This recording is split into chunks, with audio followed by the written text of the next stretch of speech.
Hey there, I'm working on this cargo trailer camper conversion, putting in the plumbing now. A bit of a mess down there, but I'm trying to get all the amenities that I can in here. Washer, dryer, full-size shower, and kitchen might be a bit much to ask for, but at least we can get washed.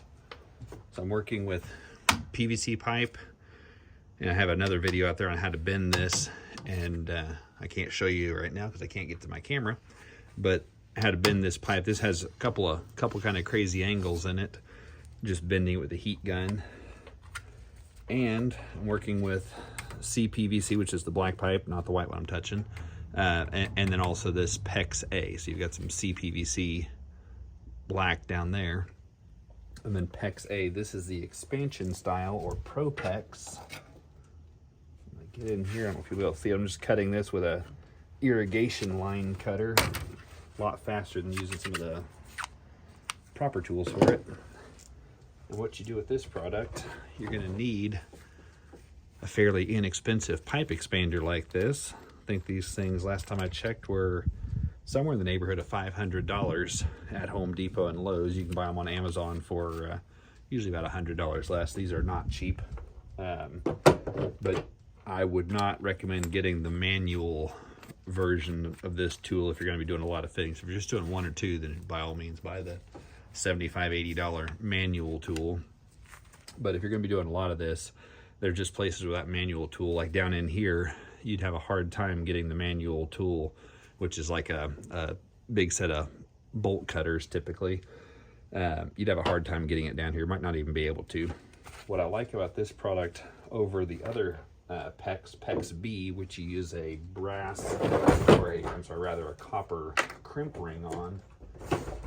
This, you're gonna have these little, I don't know what material these are made of. I assume there's some form of PEX, but you're gonna have these little PEX collars that go over the pipe first, and then you put your expansion tool into the pipe, which I'll show you in a moment, and you widen the pipe, and then you can put it over the fittings.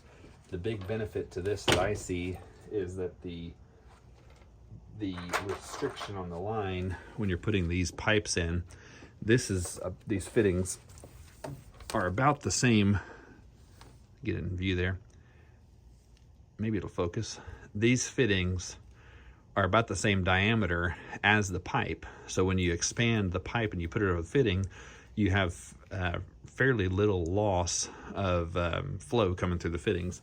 On Pex-b, which you have brass and some kind of a nylon, probably in the Pex-A, you can get either nylon or hard plastic or brass. If you're working with Pex-b, the one where you put the crimp rings on, that one, these fittings have to slide inside of the pipe. Since you don't have it's not an expansion product, they have to fit inside the pipe, so they restrict it quite substantially, and then you have a crimp ring that goes over and snugs it down.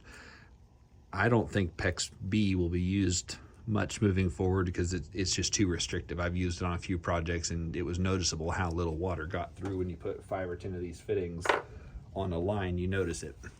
So put this little collar over the end.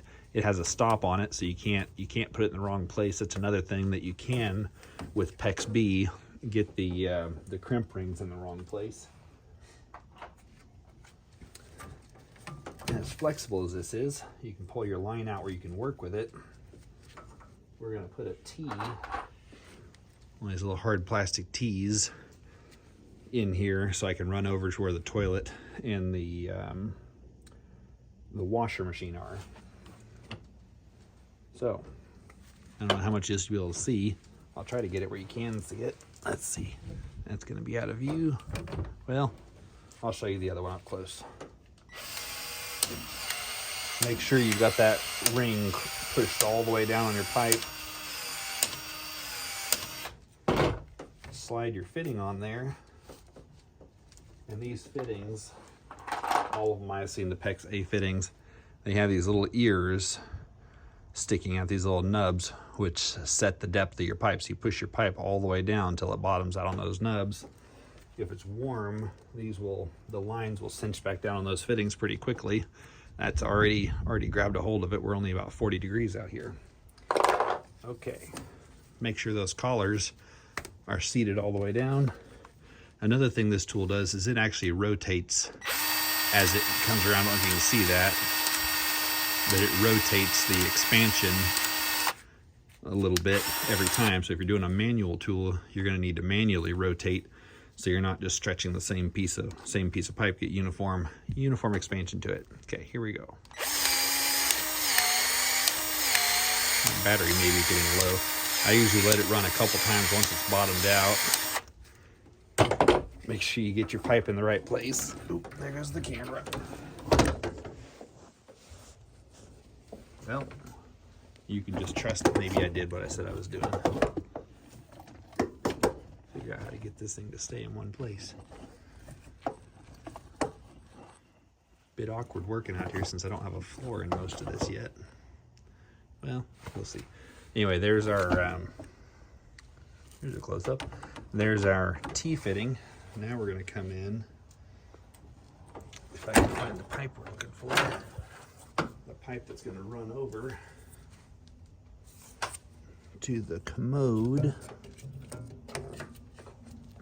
Probably can't get it through there. Let's see here. Wish I could halfway see what I'm doing down there.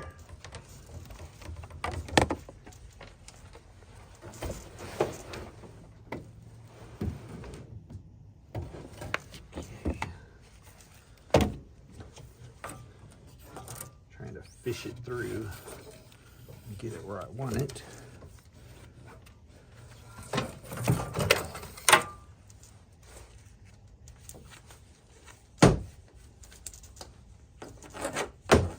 You might want to just fast forward the next 20 or 30 seconds because I probably won't cut this video down to size. There we go. That felt like it went through. Okay. Get another one of your rings on there.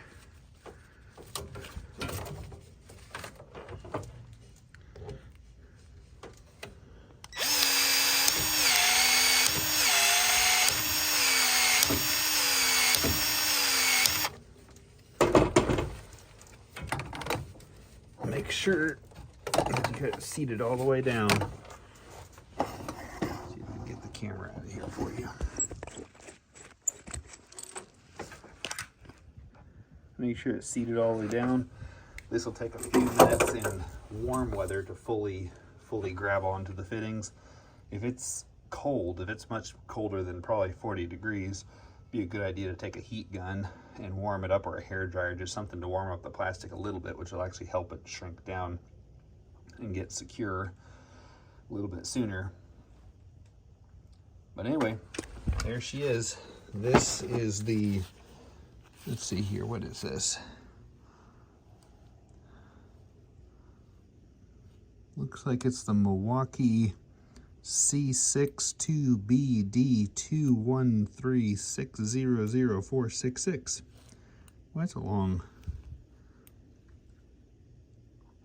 part name there. Anyway, this is the ProPex. They call it the Uponor Pex expansion tool. It's a 12-volt system, and it works really well. So I've been happy with it. It has jammed on me a couple times, but that was probably because I didn't have enough grease. It comes with grease and typically 2 extra, so a total of 3 of these expansion heads. Definitely grease it, but if this video is helpful to you, I'd certainly appreciate a like and subscribe. Share it with a friend. And I do like this product. I've been a contractor now for about 20 years. This wasn't a product in the US when I first started. I think it may have been available in other countries, but it hadn't become a mainstream tool here or product. I was still using copper and sweating the fittings, which I think is a superior product in some applications, but for the most part, this Pex product is extremely reliable, and I've got nothing bad to say about it at this time. It holds up to freezing weather a lot better than a copper fitting will, that's for sure.